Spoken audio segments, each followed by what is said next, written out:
우리 다 같이 일어나서 하나님의 말씀 같이 봉독하도록 하겠습니다. 우리 서로를 향해서 예수님 때문에 행복하십시오라고 인사하도록 하겠습니다. 예수님 때문에 행복하시길 바랍니다. 예수님으로 말미암아 가장 행복한 인생을 사시는 우리 모든 성도님들 되시기를 예수님의 이름으로 축원합니다. 여러분, 영화 좋아하십니까? 영화 좋아하지 않는 사람은 아마 없을 거예요. 저도 영화를 굉장히 좋아합니다.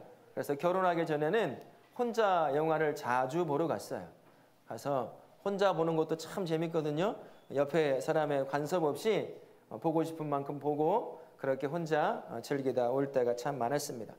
영화에는 여러 장르가 있죠. 그래도 빠지지 않고 항상 인기를 끄는 장르가 있다고 한다면 어려운 말로는 권선징악이고 쉬운 말로는 악한 사람에게는 벌을 내리고 선한 사람에게는 복을 내리는 그러한 주제가 깔려있는 영화만큼 재밌는 게 없어요. 그 안에는 뭐가 있을까요? 악함이 있어요. 그 악함을 징벌하는 주인공이 있죠. 근데 우리는 그 주인공이 악한 사람을 징벌하는 것에 대해서 그렇게 큰 거부감이 없어요. 막 사람을 수십 명씩 죽여도 영화지만 그래도 야, 저 어떻게 저 나쁜 사람이네 이렇게 말하지 않아요. 왜 그렇습니까? 주인공이니까요. 그래서 주인공이 나쁜 짓을 하는 사람들에게 그에 준하는 벌을 내리니까 우리는 이 안에서 시원함을 좀 느끼기도 한다는 거죠.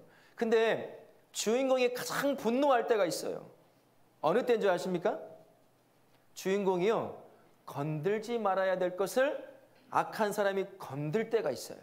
그때가 어느 때일까요? 이것만은 건들지 말아야 돼요. 뭘까요? 가족을 건드는 거예요. 아내를 죽인다고 위협합니다. 자식을 납치해서 죽인다고 위협해요. 그럴 때 우리 속된 말로 주인공이 어떻게 되죠? 빡친다, 빡둔다 이런 말 들죠? 그 다음부터는 물불을 가리지 않는 거예요. 복수의 화신이 되어서 건들지 말아야 할 가족을 건드려 모든 것을 다 없애듯이 합니다. 근데 그것을 바라보고 있는 관객인 저와 우리 여러분 어떤가요? 마음이 어땠어요? 솔직히 얘기해 보세요. 통쾌하고 시원합니다. 어떻게 죽이든 상관이 없어요. 아니 그래도 그렇지 아무리 영화라고 해도 건들지 말아야 할 것이 있는데 그게 가족이야. 그런데 건드렸네? 잘 됐지 뭐. 이런 마음으로 그 영화를 보는 걸 아니겠어요? 대리만족을 좀 느끼잖아요. 오늘 주인공 욥에게도 이런 일이 발생합니다. 욥의 가정이 완전히 무너져 내려버렸어요. 욥에게는 몇 명의 자녀가 있었습니까? 10명의 자녀가 있었어요. 아들 7에 딸 3이 있었습니다. 함께 잔치를 즐기며 놀고 있는 그때 집이 무너져 10명의 자녀가 한 번에 압사해서 죽게 되는 거예요. 그 이전에는 욥이 가지고 있던 모든 재산이 다 없어져 버립니다.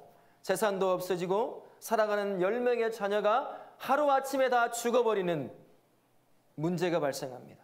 그러면 이럴 때 함께 옆에서 힘이 되고 위로가 되고 함께 이 슬픔을 이겨나갈 수 있을 배우자가 있잖아요.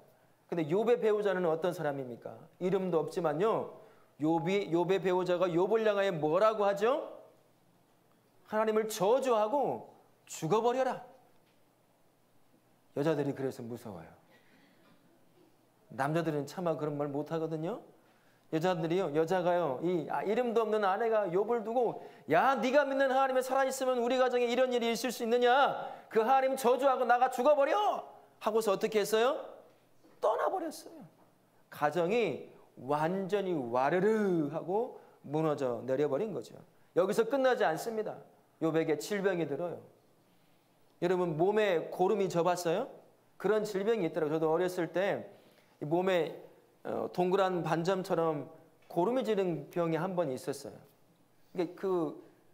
많지는 않았지만 옆에 가면 제가 제 고름 냄새를 맡을 정도였거든요. 그러니 옆에 사람들이 가까이 있으면 그 냄새를 맡겠죠. 근데 욥은 더 심했던 거죠. 얼마나 심했으면 손으로 긁어도 시원하지 않으니까 기왓장이 깨지면 모서리가 있잖아요. 삐쭉삐쭉하고 울퉁불퉁한 그것을 가지고 득득 긁어야 그나마 조금 시원할 정도로 느끼는 그 질병에 빠져 있었습니다. 가족을 다 잃은 그가 그의 삶도 마치 끝난 것 같은 상황에 놓여 있는 거예요. 근데 여기서 끝나지 않습니다.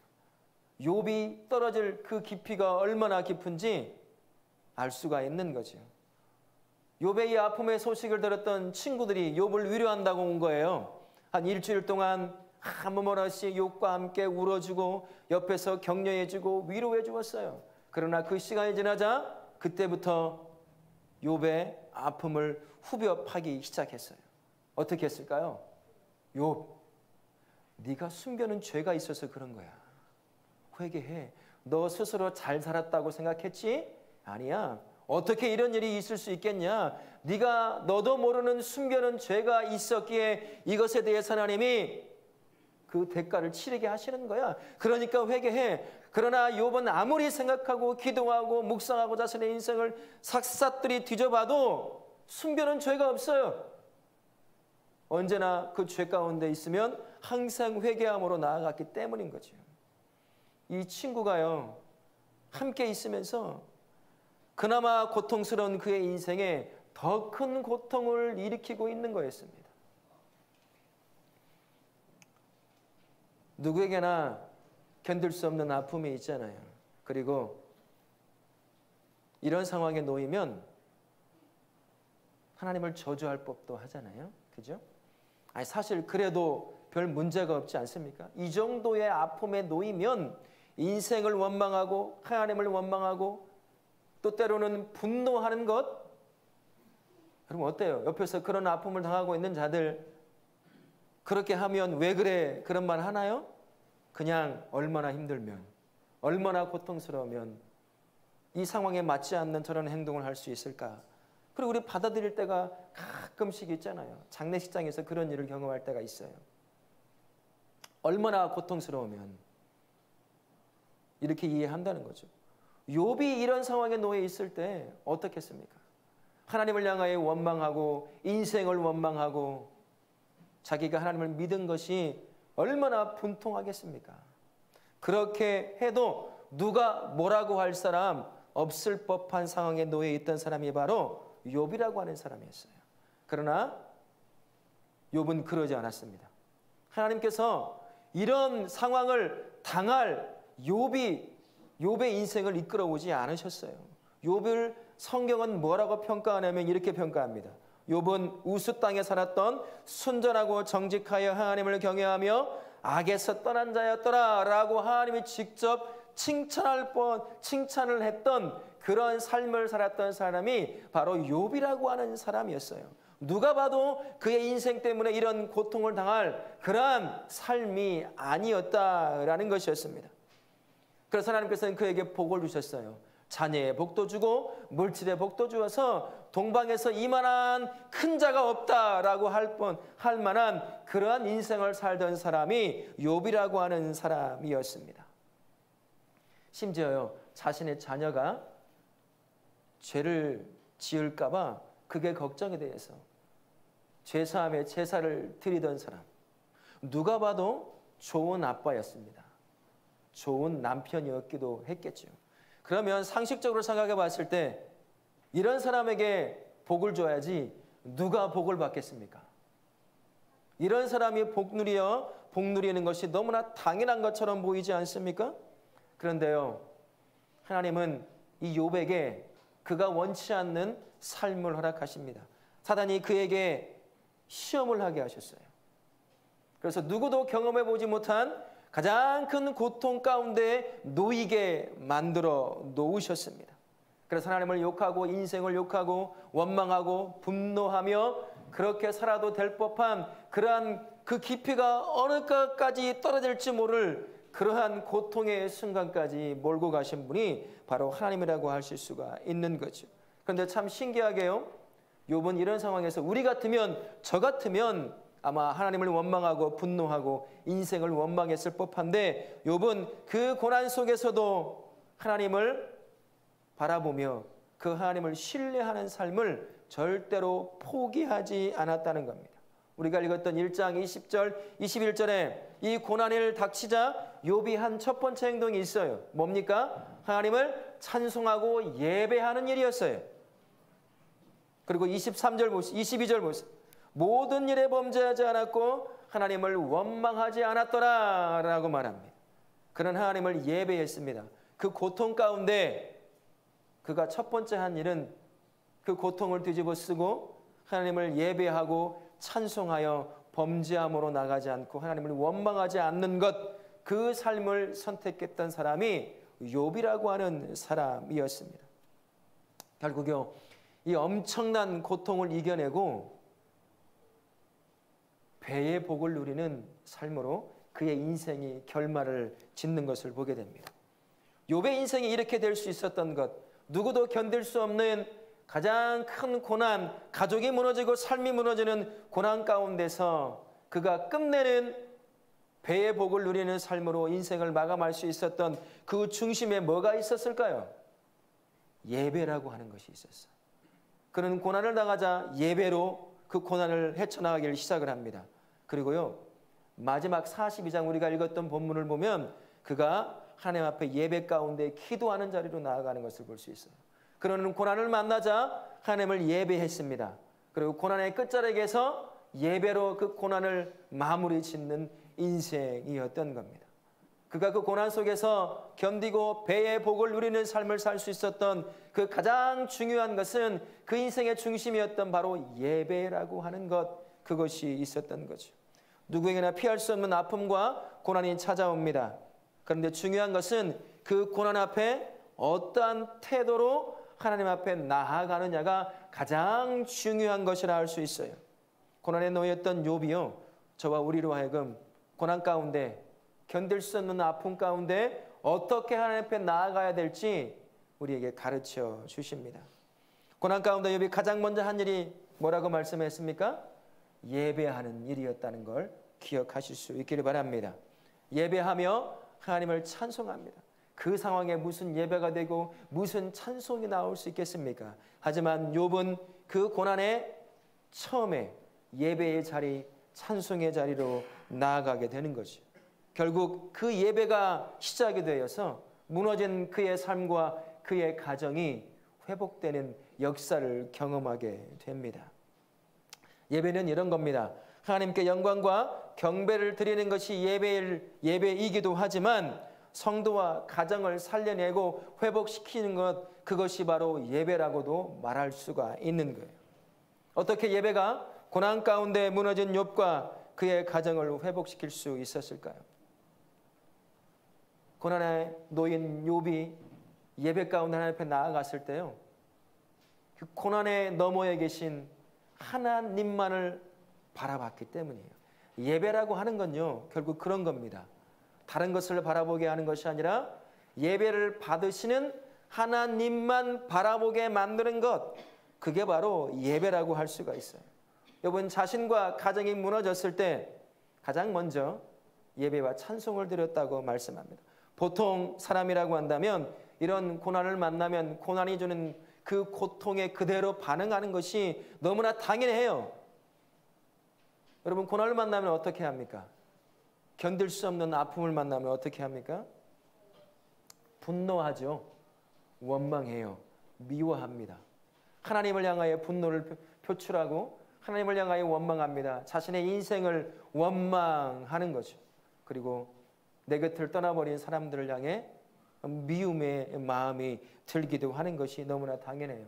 어찌 보면 이런 참 그래도 되는 것 아닌가 하는 생각이 들어요. 여러분은 어떨지 모르겠습니다. 저는 그럴 것 같아요. 그래왔고요. 이런 참기 힘든 고난이 닥치면 하나님을 좀 원망해요.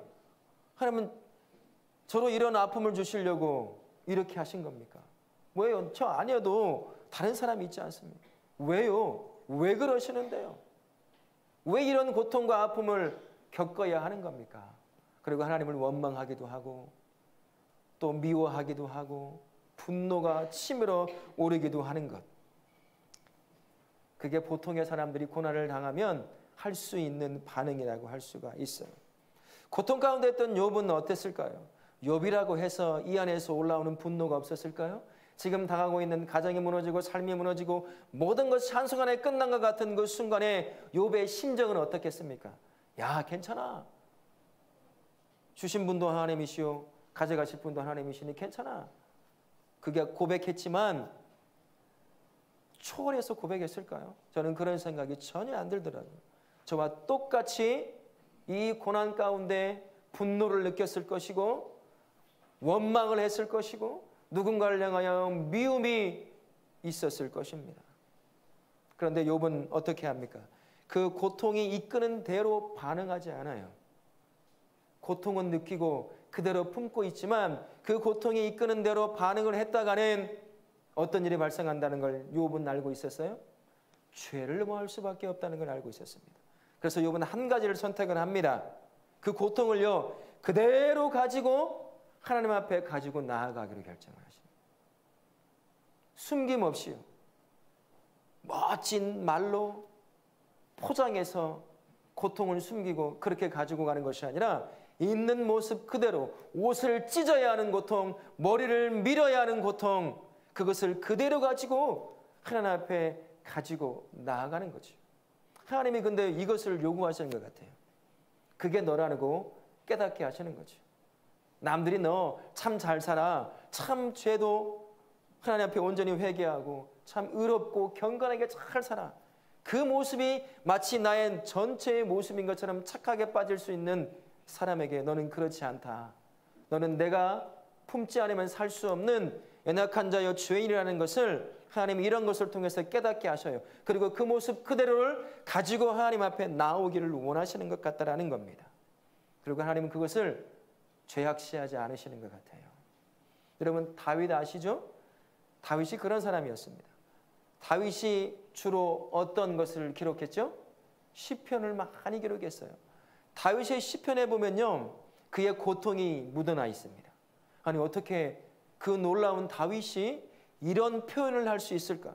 원수를 향하여 하나님을 향하여 마치 삿대질을 하고 그들이 진멸하고 멸망하길 바라는 것처럼 이 안에서 올라오는 자신의 고통을 주는 사람들을 향해 그 고통을 주는 사람들을 향해 올라오는 모든 분노와 미움과 원망을 그가 시를 통해서 하나님 앞에 그대로 올려드렸어요.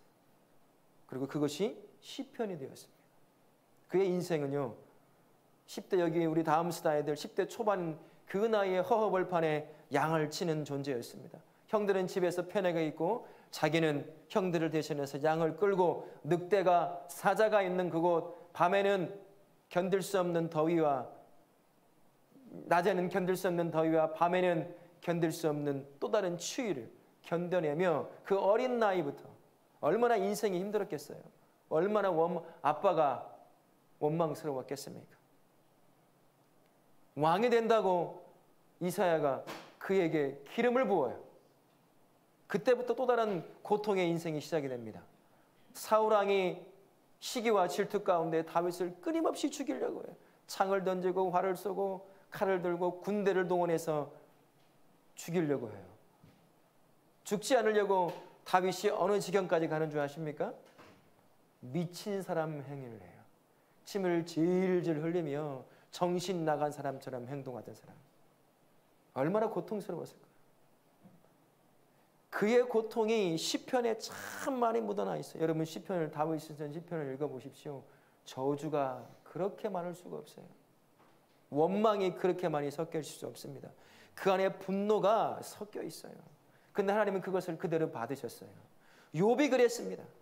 그렇게 하나님 앞에 나아가는 거죠. 그게 예배가 되었던 거예요. 하나님은 그것을 그대로 예배로 받으십니다. 비록 분노와 원망과 미움 가운데 예배했지만 그렇게라도 나가서 하나님을 예배하니 그의 눈에 문제가 보이는 것이 아니라 그 문제 앞에 서 있는 하나님을 바라볼 수 있게 된 거죠. 여러분 고난 가운데 놓여 있으십니까? 때로는 예배 드리고 싶은 마음이 들지도 않을 때가 있는 그런 때도 있으십니까? 여러분 억지로라도요 예배를 드려야 돼요. 욥이요 기뻐서 지금 예배하고 있을까요? 이 고통 가운데 고난 가운데 기뻐서 예배한다면 욥은 정신 나간 사람이에요. 치료받아야 할 사람입니다. 제가 보기엔 억지로 나아간 거예요. 이 고통을 그대로 끌어안고 예배의 자리로 그대로 하나님 앞에 쏟아놓으며 그렇게 하나님을 예배했던 거죠. 하나님은 그것을 받으십니다. 그러면서 그의 눈이 열려 하나님만 바라보게 되는 거죠. 예배 가운데 나아가니 문제가 보이기 시작하는 것이 아니라 그 문제를 거뜬히 해결하고 위로하고 다시 나를 회복시킬 충분한 능력을 가지고 계신 하나님을 바라볼 소망을 바라보게 되는 것입니다. 그래서 여러분, 때로는 예배하고 싶지 않아도요, 여러분 억지로라도 예배를 드릴 수 있어야 돼요. 포기하면 안 됩니다. 그렇게 나아갔던 욥, 그 다음부터요, 그가 이 과정을 겪지 않으면 결코 경험할 수 없을 하나님과의 깊은 만남의 은혜를 누리기 시작을 해요. 자기는 잘 살았다고 생각했던 그 삶의 진짜 자신의 본연의 모습을 고난 가운데 예배를 시작함으로 말미암아 그가 깨닫고 경험하기 시작합니다. 그도 그의 친구들과 똑같은 생각을 가지고 있었어요. 자기는 아닐 거라는 착각에 빠져 있었죠. 나 잘 살았으니까 하나님 복 주십시오. 그렇게 누려왔어요. 그러나 하나님의 특별한 뜻 가운데 그가 모든 것을 잃는 고난을 딱 닥쳐보자 나는 그런 것과 상관없이 하나님을 잘 믿었다고 생각했던 욥이요, 다 잃고 나서 보니 친구들이 그렇게 나를 지적했던 그 모습이 진짜 내 모습이라는 걸 발견하는 거죠. 그런데도 나를 사랑하시는 하나님에 대한 그 사랑을 발견하기 시작을 하는 겁니다. 나도 똑같이 내가 잘 살고 내 의롭게 사니 하나님이 나에게 복 주셨구나 라는 마음이 숨겨져 있었던 겁니다. 그러니 하나님을 그런 관계 가운데 있던 그가 모든 것을 잃는 이 고난을 딱 겪고 나니 그게 나였다는 것을 발견하는 거예요. 그럼에도 나를 사랑하셔서 지금껏 품고 계시는 하나님을 발견하는 사람, 그 사람이 욥이라고 하는 사람이에요. 예배 가운데 나아가니까 이렇게 하나님과의 관계에 그 가운데서 경험하지 못했던 하나님의 놀라운 은혜를 경험하기 시작했던 겁니다. 여러분, 예배는 하나님만을 바라보게 만들어줘요. 고통 가운데 있어도요, 고난 가운데 있어도요, 그래서 우리는 예배하고 싶지 않아도 우리는 예배의 자리로 나아가야 되는 거예요. 그래서 문제를 바라보는 것이 아니라 문제를 분명히 해결하시고 위로하시고 회복하시는 그 하나님을 바라보는 그 삶을 회복시켜야 할 줄로 믿습니다. 여러분, 고난 때문에 예배해도 소용없어. 그게 무슨 소용이 있을까라는 생각이 드십니까? 욥을 기억하십시오. 억지로라도 여러분 예배의 자리로 나오시길 바랍니다. 그러면 나의 눈이요, 하나님을 바라보는 눈으로 바뀌어지기 시작을 합니다. 그리고 그때부터 회복이 시작이 되는 거예요. 나의 가정도 마찬가지입니다. 억지로라도 예배드리는 나로 인해, 하나님을 발견한 나로 인해 나의 가정도 하나씩 하나씩 회복되어 가게 되는 것이죠. 그러니 예배드리고 싶지 않아도, 이런 상황에서 무슨 예배를 드릴 수 있을까라는 상황에 놓인다 하더라도 사랑하는 우리 모든 성도님들, 비록 억지스럽지만 온전히 하나님을 예배하실 수 있는 그런 예배자로 서실 수 있기를 바라겠습니다. 하나님만을 바라보게 된 예배는요, 이런 기능도 있습니다. 더 깊은 관계를 회복시키셔요. 그리고 잃어버렸던 것을 다시 채우시는 은혜로 이끄는 것이 예배라고도 할 수가 있습니다. 42장 10절에 이렇게 욥이 친구들을 향하여 예배 가운데 기도하는 장면이 나옵니다. 욥이 그의 친구들을 위하여 기도할 때 여호와께서 욥의 곤경을 돌이키시고, 그가 처음 공경을 당할 때, 고난을 당할 때 시작했던 그 예배가 마지막까지 그가 예배를 통해 나아갑니다. 그러자 하나님께서 욥의 공경을 돌이키시고, 그리고요 그의 친구들을 위해서 기도하기 시작을 하는 거죠. 왜 예배의 자리로 나아갈 때 관계가 회복되는 걸까요? 곰곰이 묵상해 봤습니다. 왜 그럴까? 예배의 자리에 나아가면 하나님만을 바라볼 수 있게 됩니다. 그 하나님만을 바라볼 때요, 그 하나님 전능하신 하나님 앞에 비춰지는 나의 본 모습이 드러나기 시작을 하는 거예요. 얼마나 무능한 존재인지, 얼마나 죄된 존재인지, 얼마나 미약한 존재인지 전능하신 하나님 앞에 딱 비춰지면 진짜 내 모습, 화려한 삶에 가려져 있던 내 모습이 보여지기 시작하는 거죠. 이런 나 같은 존재를 여전히 사랑하신다. 그것을 깨닫기 시작하는 거예요. 그러면서요, 그 눈이 열립니다. 욥이 그런 것 같아요. 예배하며 나아가자 자신과 같은 연약한 자를 여전히 사랑하시는 하나님을 발견하고 그 눈이 열려 자신을 끊임없이 괴롭히고 있는, 여전히 네가 잘못이니 이런 죄 가운데 있어, 이런 아픔 가운데 있어라고 말하는 친구들, 아픈 데를 후벼 파고 있는 그 친구들, 저주해도 아깝지 않은 그 친구들, 그제서야 눈이 열려 그들도 얼마나 연약한 존재인지를 발견하게 되는 겁니다. 그래서 그들을 끌어안는 거죠. 용서하는 겁니다. 관계의 회복이 그래서 일어나는 거예요. 우리의 가정도 마찬가지라고 생각이 들어요. 우리의 가정 참 단단하게 사랑으로 묶여져 있는 것 같지만 여러분은 어떻습니까? 가정만큼 연약한 곳이 없는 것 같아요. 이런 노래, 정확한지는 모르겠어요. 이런 노래 트로트 가사인데요. 님이라는 단어에 점 하나만 찍으면 남이 된다는 단어가 있어요. 그냥 이렇게 대충 동호회로 모이면 싸워도요, 별반 큰 상처도 안 남아요. 근데 함께 가족이 되어서 모여서 살던 그곳에 갈등이 일어나 싸움은 어떻게 될까요? 진짜 남이 돼버리더라고요. 가장만큼 연약한 곳이 없는 것 같아요. 한국 사회요, 그전과 같지 않아요. 여러분, 가정 정말 약합니다. 여기도 말은 하지 않았지만 부부간에, 그 자식과 부모 간에, 형제 간에 갈등에 놓여 있는 분들도 있을 겁니다. 이번 구정 때 여러분은 어떻게 지내셨어요? 행복하게 가족들과 함께 지내다 오셨습니까? 아니면 말하지 않았지만 꾹 참고 겨우겨우 참고 버티다 돌아오신 분 계실 거예요.